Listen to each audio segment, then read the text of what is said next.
जिस टेक्नोलॉजी के ज़रिए हमने इंडिया के राफेल जहाज़ों का सिस्टम जैम करके उनको गिराया है, वो चाइना की टेक्नोलॉजी से सुपीरियर है। तो इंडिया ने मिन्नतें तो की अमेरिका की और टर्की की और यूएई की कि आप सीज फायर करवाएं, लेकिन उसके बाद वाजे हो गया आपको कि उसकी नीयत ही नहीं थी सीज फायर करने की, क्योंकि वो जो वजह है वो रूट कॉज के ऊपर बात ही नहीं करना चाह रहा। आप ये सोचें कि ये कहाँ पे जा रही है चीज़ कि अगर आपका पानी बंद करते हैं, इंडस वाटर ट्रीटी अबेंस में ही रहता है, तो पाकिस्तान के पास स्वाय जंग करने के कोई ऑप्शन नहीं रहता। सिरसा पहलगाम इंसिडेंट के बाद और जब ये वॉर पाकिस्तान ने जीती, जिस तरह से दुनिया मुतरफ हुई, आप तब भी बता रहे थे और अब आज भी आपने जिक्र किया कि हालात बहुत नाजुक हैं, होश से काम लेना होगा। और आपने एक और बात नोट करी होगी कि जब से ऑपरेशन सिंदूर शुरू हुआ है तब से न्यूक्लियर के मामले में पाकिस्तान ने चूं तक नहीं करी, ना इनके आर्मी चीफ ने, ना इनके DGISPR ने, ना इनके DGMO ने, ना इनके किसी नेता ने। चुप बैठे बिल्कुल,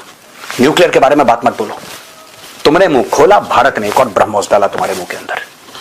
कल पहली बारी जयशंकर साहब ने आसिम मुनीर का डायरेक्टली नाम लेके बोला है, you have a Pakistani leadership, especially their army chief, who is very driven by extreme religious outlook. We identified the people, the attackers. We know the command centers.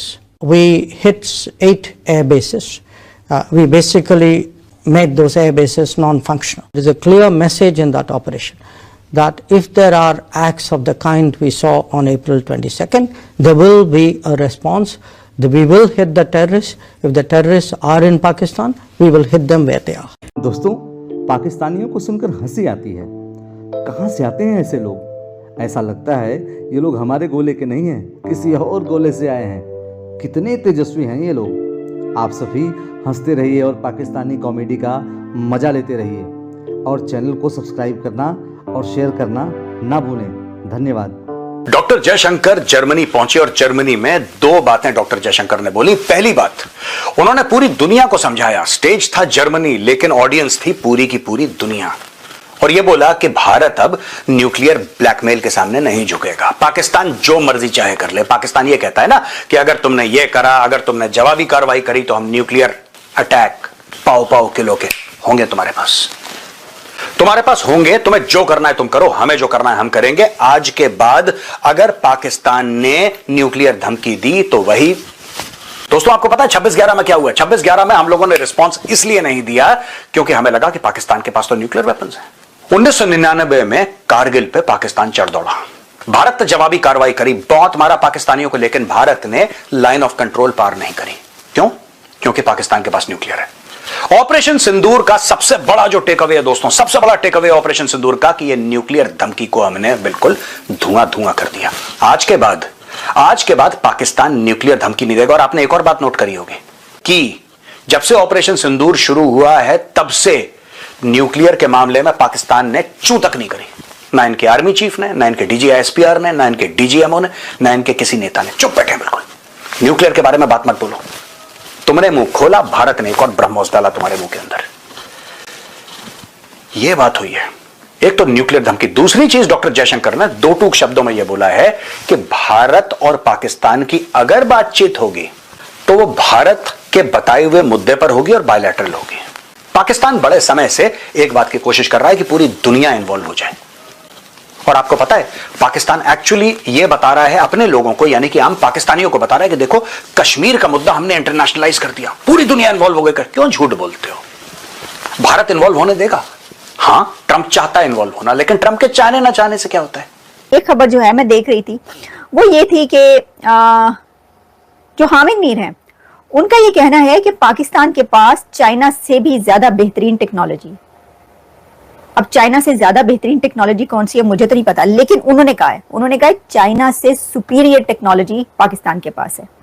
Hamid Mir साहब का कहना, मेरा नहीं कहना, वो कह रहे हैं कि पाकिस्तान के पास इस वक्त जो टेक्नोलॉजी है, ख़ास तौर पे हमारी जो एयरफोर्स है, हमारी एयरफोर्स सिर्फ जंगी जहाज़ नहीं उड़ाती, हमारी एयरफोर्स दुनिया की मॉडर्न तरीन एयरफोर्सों में से एक है।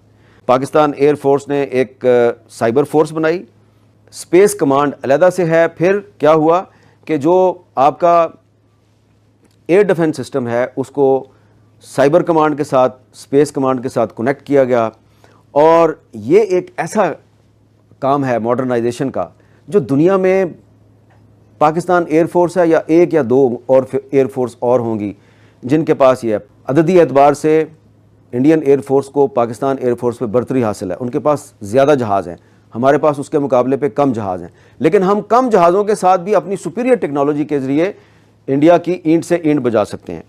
तो ये मैंने आपको तफसील सारी इसलिए बताई है कि हम totally we are not dependent upon Chinese technology, बल्कि जिस टेक्नोलॉजी के ज़रिए हमने इंडिया के राफेल जहाज़ों का सिस्टम जैम करके उनको गिराया है, वो चाइनीज़ टेक्नोलॉजी नहीं थी।